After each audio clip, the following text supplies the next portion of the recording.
د یوه پوښتنه موږ ته ډېره زیاته راځي چې 8 رکعته تراویح وکړو که 12 رکعته وکړي. ګران وروڼو 8 رکعته چې ثابت دي قیام اللیل چې ورته وایي هغه د شپې تهجد دي، هغه باید موږ تاسې حتما وکړو ځکه زیات ثواب لري او په روژه مبارکه کې باید دا وکړو.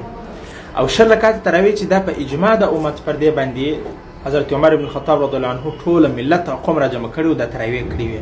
نو 10 رکعته تراویح موږ تاسې وکړو. چې بل مسله دا ده که چېرې تاسو په امام پسې 8 رکعته وکړئ پاته به څنګه کوئ؟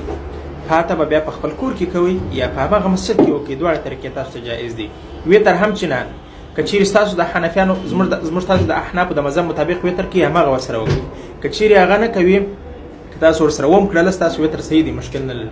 خو که غواړئ ځان ته جدا وکړئ بیا راځئ په خپل کور کې وکړئ په پیشنمي کې، دا صورت د مسلې هم جایز دی، په دې کې مشکل نشته.